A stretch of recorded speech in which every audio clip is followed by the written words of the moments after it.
Hello students, welcome to scholar जिला। आज के वीडियो में हम डिस्कस करेंगे आपका कॉस्ट अकाउंटिंग का पेपर पैटर्न। पहले डिस्कस करेंगे, फिर उसके बाद एक ओल्ड पेपर लेंगे हम लोग, क्वेश्चन पेपर, जिसके बारे में डिस्कस करूंगा मैं कि कैसे क्वेश्चन्स आते हैं, कौन कौन से टॉपिक्स आप लोग को उसमें ज़्यादा फोकस करना चाहिए, कौन से टॉपिक आप ऑप्शन में छोड़ सकते हैं, वो भी बताऊँगा। फिर अगले वीडियो में, मतलब वीडियो के अगले पार्ट में आप लोग को मैं एक्सप्लेन करूँगा कि कौन कौन से टिप्स आप लोग को, मतलब कौन कौन सी स्ट्रैटेजी फॉलो करना चाहिए कि आप लोग का सिलेबस आप लोग अच्छे से कवर कर सकें, और ज़्यादा किस चैप्टर पे फोकस करना चाहिए, कैसे ज़्यादा मार्क्स निकाल सकते हैं, शॉर्ट नोट्स के लिए क्या करना है, क्वेश्चन आंसर्स के लिए क्या करना है, ऑब्जेक्टिव के लिए क्या करना है। तो सारी चीज़ें वीडियो में डिस्कस करने वाला हूँ, तो टेंशन मत लो। हाँ, बहुत लोग पूछ रहे हैं सर पेपर पोस्टपोन होगा कि नहीं होगा, तो उसके लिए अभी ऑफिशियल सर्कुलर तो नहीं आया है, लेकिन मोस्टली चांसेस है कि पेपर पोस्टपोन होके नवंबर में ही जाएगा, दिवाली के बाद ही। तो अभी श्योर न्यूज़ नहीं है, श्योर न्यूज़ है, लेकिन अभी तक मुंबई यूनिवर्सिटी का ऑफिशियल सर्कुलर नहीं आया। सर्कुलर जब आ जाएगा तो फिर वो कंफर्म हो जाएगा, क्योंकि वो फिर वो डेट भी आ जाएगी और शायद टाइम टेबल भी बता देंगे। टाइम टेबल बाद में बताएंगे, सिर्फ डेट बता देंगे कि एग्ज़ाम कब से स्टार्ट होंगे। तो जब जैसे ही आएगा तो मैं उसके लिए आप लोग कोई वीडियो बना दूंगा या आप लोग के लिए पोस्ट कर दूंगा, जिससे आप लोग को इंटीमेट हो जाएगा कि आप लोग को पेपर पोस्टपोन हुआ है, मतलब एग्जैक्ट डेट क्या है, कब शुरू होगा। उसके लिए अगर आप लोग ने टेलीग्राम चैनल नहीं ज्वाइन किया है मेरा, तो वहाँ जाके सब्सक्राइब कर लें। डिस्क्रिप्शन में लिंक दे रहा हूँ, आप लोग वहाँ से उसको ज्वाइन कर सकते हैं, और इंस्टाग्राम पे फॉलो करना है तो फॉलो कर सकते हैं। चलिए स्टार्ट करते हैं वीडियो। आप लोग का जो पेपर पैटर्न है same as it is, financial accounting का जो पेपर पैटर्न है, कॉस्ट अकाउंटिंग का पेपर पैटर्न सेम होता है, लेकिन कुछ थोड़ी सी डिफरेंस रहता है। मैं आप लोग को बता देता हूँ तो वो आप लोग को काम आएगा। तो देखिए, पहले मैक्स हम लोग को दिया है कि मैक्सिमम मार्क्स, मतलब 100 मार्क्स का आपका पेपर होगा। क्वेश्चन इसमें भी 5 ही आएंगे। बहुत लोग पूछ रहे थे सर 6 क्वेश्चन आएंगे, क्या 6 नहीं, इसमें भी क्वेश्चन 5 ही होते हैं, 1 से लेके 5 तक। ड्यूरेशन इसका भी 3 आवर्स है, और हर क्वेश्चन कंपलसरी है। अब क्वेश्चन नंबर 1 देखिए, आप लोग का ऑब्जेक्टिव क्वेश्चन होगा, जिसमें 2 तरह के ऑब्जेक्टिव आ सकते हैं, multiple choice question, true false, match the column, fill in the blanks में से कोई 2 सेट आएगा। 12 क्वेश्चन आएंगे, 10 लिखना रहेंगे, तो हो जाएंगे आपके 20 मार्क्स। उसके बाद लिखा है आपको मतलब 12-12 के 2 सेट आएंगे, उसमें से कोई आपको 10 लिखना रहेगा। फिर आएंगे क्वेश्चन नंबर 2 में प्रैक्टिकल प्रॉब्लम्स क्वेश्चंस रहते हैं, 20 मार्क्स के 2 आएंगे।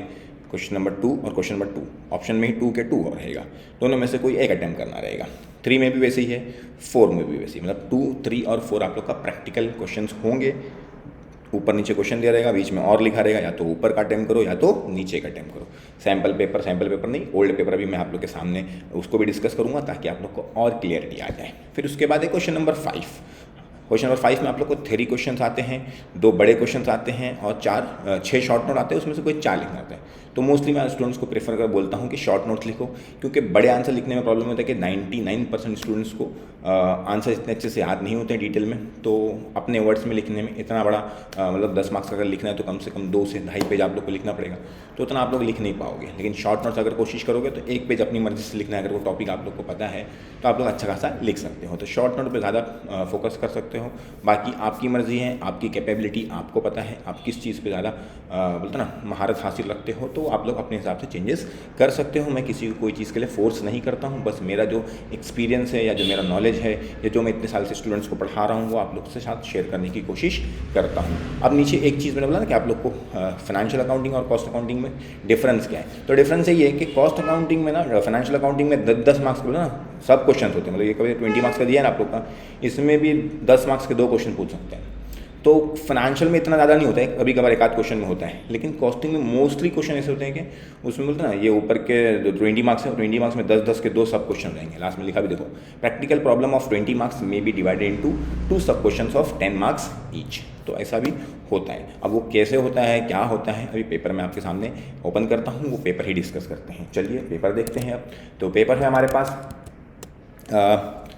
ये देखिए पेपर आ गया आपके सामने। आप लोग का लिखा हुआ है कि financial accounting and auditing paper 8 cost accounting.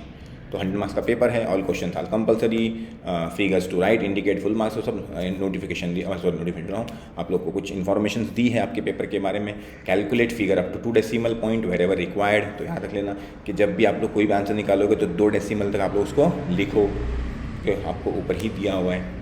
Working should be the part of answer, और जो वर्किंग रहेगी आप लोग की वो आंसर की पार्ट रहेगी, मतलब आप लोग को वर्किंग अच्छे से शो करना है। अब क्वेश्चन नंबर 1 आ गया आप लोग का, उसमें ए है select the most appropriate answer from the following. तो एनी 12 क्वेश्चन होंगे आप लोग को। देखो पहला क्वेश्चन, दूसरा question, cost accounting is divided directed towards the needs of. Cost accounting किसके नीड्स से हम लोग करते हैं? तो वो हम लोग के जो हमारे इंटरनल यूजर्स होते हैं उसके लिए रहती है। मतलब आंसर बता रहा हूँ आपको, लेकिन फिर भी आप लोग उसके बारे में पढ़ोगे टेक्स्ट बुक तो आप लोग को धीरे धीरे समझ जाएगा। अब मोस्टली स्टूडेंट बोलते हैं सर कॉस्टिंग के ऑब्जेक्टिव के लिए क्या कर रहे हैं। वैसे तो मैं आप लोग ने अगर मेरा सिलेबस का वीडियो देखे होंगे पहले, जो मैंने पहले बनाया था, वो अगर देखोगे तो मैंने आप लोग को बताया था कि कैसे आप लोग को जाना चाहिए आप लोग की पढ़ाई के लिए। अगर अब टाइम नहीं है तो आपके टेक्स्ट बुक के पीछे जो ऑब्जेक्टिव्स दिए हुए हैं वो ऑब्जेक्टिव आप लोग उसको फॉलो कर सकते हो, लेकिन समझ के पढ़ने की कोशिश करो। समझ के पढ़ने की कोशिश करोगे तो रट्टा नहीं मारोगे तो फिर ज़्यादा आप लोग उसको कैप्चर कर सकते हो। अगर आप लोगों ने MCQ सारे कर लिए तो उसकी वजह से आप लोग का फिलअप भी कवर हो जाएगा, उसके अंदर ट्रू फॉल्स भी कवर हो जाएगा, आप लोग का मैचअप भी कवर हो जाता है, क्योंकि इतने सारे फिलअप दिए, इतने सारे MCQs दिए हैं कि आप लोग को सारी चीज़ उसमें कवर हो जाती है, ऑलमोस्ट सारा नॉलेज गैदर हो जाता है। तो ये टेक्स्ट बुक के पीछे के आप लोग के MCQs जो आप लोग के हैं उसको फॉलो कीजिए, उतना काफ़ी है, इनफ है। तो ये सब क्वेश्चन आप लोग के टोटल देखें 12 क्वेश्चन है, 12 में से आप लोग को 10 लिखना है, तो आप लोग की मर्जी है। फिर उसके बाद मैचअप्स हैं आप लोग को, मैथ द फॉलोइंग से, मैथ द कॉलम में आप लोग को वही 12 आएंगे, उसमें से कोई आप लोग को 10 लिखना है, ठीक है। हाँ, ये याद रखना कि ऑब्जेक्टिव्स के क्वेश्चंस भी लिखना रहता है और आंसर भी लिखना। मोस्टली स्टूडेंट क्या करते हैं, सिर्फ डायरेक्टली ही आंसर लिख के छोड़ देते हैं, ठीक है ना। तो आप लोग को क्वेश्चन भी लिखना है। जैसे एग्जाम्पल लिखा है interest on investment increases dash, तो डैश नहीं, मतलब ऐसा खाली डैश का आंसर नहीं लिखना है आप लोग को। इंटरेस्ट ऑन इन्वेस्टमेंट इंक्रीजेस और साथ में उसका क्या लिखना है आप लोग को, आंसर भी लिखना है। मतलब पूरा स्टेटमेंट लिखना है, फिर फिलअप करके डैश जिसका रहेगा उसके ऊपर उसका आंसर लिखना है। ऐसा आप लोग को करना है, ठीक है। फिर आएंगे हम लोग क्वेश्चन नंबर 2 पे। अब क्वेश्चन नंबर 2 में आप लोग को प्रैक्टिकल प्रॉब्लम आया है, अगर आप लोग देखोगे तो आप लोग को एंड में समझेगा क्या बनाने बोल रहे हैं आप लोग को। Prepare detail cost sheet. तो कॉस्ट शीट बहुत सिंपल है, मैंने उसके ऊपर वीडियो नहीं बनाया है। अगर एग्ज़ाम पोस्टपोन होते हैं तो मुझे टाइम मिलता है तो मैं आप लोग की क्या बोलते हैं, आप लोग की कोशिश करूँगा मतलब कि उसके ऊपर भी वीडियो बना दूँ, कॉस्ट अकाउंटिंग और कॉस्ट शीट के ऊपर भी। बहुत सिंपल चैप्टर है, लेकिन मोस्टली स्टूडेंट थोड़ा डर जाते हैं। जैसे मैंने आप लोग को बताया ना, हर चैप्टर सिंपल है। मैंने आप लोग के लिए 3 चैप्टर कॉस्टिंग अकाउंटिंग में बना चुका हूँ, कॉस्ट अकाउंटिंग बना चुका हूँ, लेबर, मटेरियल और आप लोग का ओवरहेड्स। तो आप लोगों ने देखा होगा कि कितना मैंने उसको सिंपल करने की कोशिश, जितना मेरी कोशिश हो सकती थी उतना सिंपल बताने की कोशिश किया। तो इसको भी कोशिश करूँगा अगर टाइम मिला तो।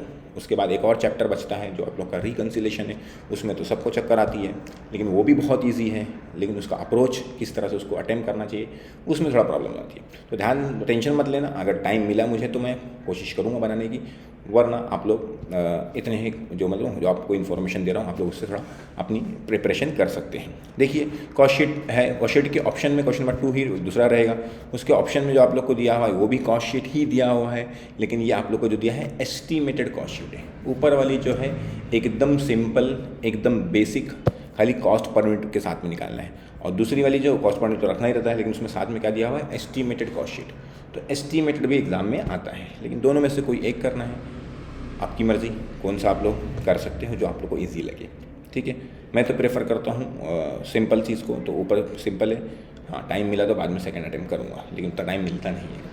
फिर है question number 3, from the following prepare information prepare store ledger, find out the value of closing stock as per FIFO and weighted average cost method. तो फीफो भी आया है, वेटेड भी आया है, दोनों के ऊपर मैंने वीडियो बनाया है, कोशिश किया इतना अच्छा से एक्सप्लेन कर सकता हूँ उतना अच्छा एक्सप्लेन करूँ। तो आप लोग उसका वीडियोस देख सकते हैं, सीखना है तो डिस्क्रिप्शन में लिंक दे रहा हूँ आप लोग को। ये पेपर भी डाउनलोड कर सकते हो। MCQs के लिए भी बहुत सारे मैंने क्या बोलते हैं पोस्ट बनाया है मेरी वेबसाइट पे, वो जहाँ वहाँ से भी आप लोग वो MCQs पढ़ सकते हो। शॉर्ट नोट के लिए बहुत सारे स्टूडेंट्स बोल रहे हैं, तो कोशिश करूँगा अगर शॉर्ट नोट के ऊपर भी कुछ मेरी वेबसाइट पे कुछ पोस्ट कर सकूँ तो कोशिश करता हूँ मैं। देखिए क्वेश्चन नंबर 3 है आप लोग का। तो क्वेश्चन नंबर 2 में देख लिया आप लोगों ने, 2 कॉस्ट शीट थी। 3 में देखिए आप लोग का यहाँ पे पहले आप लोग को फीफो और वेटेड दिया है 20 मार्क्स का, एकदम सिंपल 20 मार्क्स में आप लोग को फीफो और वेटेड आ गया, मतलब आप लोग कितने सिंपली 20 मार्क्स लिख सकते हैं। उसके बाद क्वेश्चन नंबर 3 जो है सेकंड ऑप्शन है, उसमें ऑप्शन में और लिख के उसके बाद जो चीज़ें हम लोग को आई है उसमें जो दिया हुआ है उसमें 2 क्वेश्चन दिया है, क्वेश्चन नंबर 3A और 3B। मतलब या तो ऊपर का एक ये अटेम्प्ट करो या तो नीचे अटेम्प्ट करना है, तो फिर नीचे में से कोई एक नहीं कर सकते, दोनों करना पड़ेगा। ऊपर का या तो ऊपर का पार्ट अटेम्प्ट करेगा या तो नीचे का पार्ट अटेम्प्ट, ऐसा नहीं करेगा नीचे का एक ऊपर का एक, तो फिर प्रॉब्लम हो जाएगी। और के बीच में या तो ऊपर के और पूरे करने का या तो और के नीचे जो इतने क्वेश्चन है सबको करने का। तो यहाँ पे 2 क्वेश्चन है, ये आप लोग को मेरे ख्याल से EOQ निकालने बोला है। देखिए इकोनॉमिक ऑर्डर क्वांटिटी एकदम सिंपल है, बहुत सिंपल है, इसके बारे में भी मैंने वीडियो बनाया है, आप लोग देख सकते हैं। फिर उसके बाद कैलकुलेट मशीन आवर रेट, ये भी बहुत सिंपल है, इसके बारे में भी मैंने वीडियो बनाया है, आप लोग इसको भी देख सकते हैं। फीफो वेटेड के बारे में भी वीडियो है, तो ये आप लोग इसको सॉल्व कर सकते हैं अगर आप लोग को फीफो और वेटेड एवरेज नहीं बनाना है तो ये दोनों सॉल्व कर सकते हैं। क्लियर है। फिर क्वेश्चन नंबर 4 पे आएंगे। क्वेश्चन नंबर 4 जो है आप लोग का, यहाँ पे देखिए डिपार्टमेंट्स दिए हैं, मतलब ये हम लोग का जो क्या बोलते हैं ओवरहेड्स था, प्राइमरी या सेकेंडरी एलोकेशन, उसके बेस पे क्वेश्चन होगा। देखिए primary overhead distribution summary showing clearly on the basis of अपॉर्चनमेंट।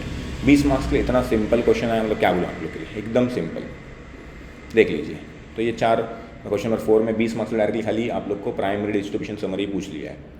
फिर उसके ऑप्शन में 4 में 2 है। पहला जो है मेरे ख्याल से वो आप लोग का रो 1 प्रीमियम प्लान, मतलब लेबर कॉस्ट के ऊपर क्वेश्चन है, और दूसरा जो है मेरे ख्याल से वो आप लोग का you have to find effective hourly rate, तो ये हम लोग का क्या बोलते हैं लेबर कॉस्ट का ही क्वेश्चन है। तो ये हो गया आप लोग का पेपर पैटर्न या पेपर जैसा आ सकता है उस हिसाब से, लेकिन अभी ज़रूरी नहीं कि जो कॉस्ट शीट के ऑप्शन में कॉस्ट शीट ही आए, कभी कभार अलग भी हो सकता है। इसलिए मैंने बोला ना आप लोगों को कि यहाँ पे ज़्यादा तो 10 मार्क्स में ना सब क्वेश्चन बहुत ज़्यादा आते हैं, तो ध्यान देना। फिर उसके बाद आएंगे तो हम लोग क्वेश्चन नंबर 5 में जो आप लोग का थ्योरी होता है। अब यहाँ पे 2 आप लोग को दिया हुआ, enumerate the reason the difference between financial profit and cost profit. फिर लिखा है what do you mean by material control, what is its objective and advantages. तो ये आप लोग को अगर लिखना है तो लिख सकते हैं, लेकिन दोनों लिखना पड़ेगा। और शॉर्ट टर्म में फ़ायदा होता है कि आप लोग को ऑप्शंस मिल जाते हैं, 6 हैं उसमें से कोई आप लोग को 4 लिखना है। और फ़ायदा ये है कि आप लोग उसको छोटा छोटा करके लिख सकते हो, क्योंकि 10 मार्क्स का अगर आप मोस्टली स्टूडेंट क्या करते हैं उसको अपने वर्ड्स में ही लिखने की कोशिश करते हैं।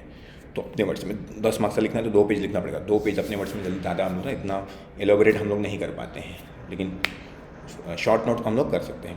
तो नेसेसिटीज ऑफ कॉस्ट अकाउंटिंग दिया हुआ है, स्टॉक लेवल्स दिया हुआ है, आइडल टाइम और एबनॉर्मल आइडल टाइम दिया हुआ है, मेथड्स ऑफ कॉस्टिंग दिया हुआ है, एलोकेशन और अपॉर्चनमेंट में क्या होता है वर्ड्स, और बिन कार्ड क्या होता है। तो ये सब के बारे में हम लोग के शॉर्ट नोट है।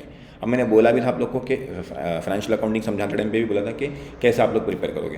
तो आप लोग को मैंने बोला था कि पिछले 3 साल के जो पेपर मेरी वेबसाइट पे अवेलेबल हैं, 2018 का 2 पेपर और 2019 का 1 पेपर, उसको आप लोग डाउनलोड कर लो, या तो आप लोग को डाउनलोड नहीं करना है तो साइड में ओपन करके जो मेन क्वेश्चन है आप लोग के question number 5 sorry main question मतलब क्वेश्चन नंबर 5 जो यहाँ पे जो ये क्वेश्चन सब क्वेश्चन आप लोग लिख लो। तो हम लोग हर एक में आप लोग को 8 क्वेश्चन मिलेंगे। ये 8 क्वेश्चन को हर 3 पेपर के हम लोग 8 to 24 क्वेश्चन आप लोग एटलीस्ट आपको पढ़ना है तो याद कर सकते हो, नहीं तो कम से कम अंडरस्टैंड करके बता सकते हो कि ये चीज़ होती क्या है, तो उसके बारे में आएगा तो आप लोग लिख सकते हो। ये 24 पढ़ लेगा तो मोस्टली मतलब चांसेस यही है कि आप लोग को शॉर्ट नोट सारे क्या हो जाएंगे, अटेम्प्ट हो जाएंगे, तो आप लोग का 20 मार्क्स मिल सकता है। इसको छोड़ने की कोशिश मत करना। मैं वापस आप लोग से रिक्वेस्ट करूँगा कि बहुत लोग क्या करते हैं शॉर्ट नोट लिखते ही नहीं, मतलब क्वेश्चन नंबर 5 अटेम्प्ट ही नहीं करते हैं। वो सब में बड़ी गलती होगी आप लोग को, क्योंकि आप लोग के जो ऊपर के क्वेश्चन है वो गलत होने के चांसेस हो सकते हैं। यहाँ पे अगर आप लोगों ने पढ़ के थोड़ा भी अच्छा कुछ लिखा है तो एग्जामिनर आपको 5 में से 5 भी देता है। क्यों? क्योंकि अगर आप लोग के मार्क्स कम पड़ते हैं तो आप लोग को यहाँ से मार्क्स मिल सकते हैं, लेकिन आप लोगों ने लिखा ही नहीं है तो मार्क्स एग्जामिनर कहाँ से देगा आपको। तो ये आपकी जिम्मेदारी बनती है कि आप लोग ये सब शॉर्ट नोट्स जो भी है इसके ऊपर कुछ ना कुछ ज़रूर लिखें और कुछ ना कुछ पढ़ के जाएं, ताकि आप लोग इसको कुछ ना कुछ तो उसमें अपनी इन्फॉर्मेशन जो भी आप लोग ने पढ़े हो उसको पुट कर सको। तो उससे क्या होगा, आप लोग का मार्क्स भी परसेंटेज भी इंप्रूव होगा। और अगर खुदा ना खास्ता आप लोग के मार्क्स कम पड़ रहे हैं तो यहाँ से आप लोग अगर अच्छे से लिखे, अच्छे से मतलब नॉर्मल भी लिखे रहोगे और थोड़ा बहुत ना कंटेंट रहेगा, तो भी आप लोग को यहाँ पे अच्छे मार्क्स दे के वो पास करने की कोशिश करते हैं। तो जैसा आप लोग को मैं बता रहा हूँ वैसा आप लोग फॉलो कीजिए। तो मेरी उम्मीद है कि जितना नॉलेज मेरा हो सके उतना शेयर करने की कोशिश कर रहा हूँ, और जितना ज़्यादा वीडियो पोस्ट कर सकूँ उतना पोस्ट करने की कोशिश करता हूँ। तो वीडियो देखने का आपको बहुत बहुत शुक्रिया। मिलते हैं अगले वीडियो में कोई और सब्जेक्ट का पेपर पैटर्न और सिलेबस लेके। Thank you very much.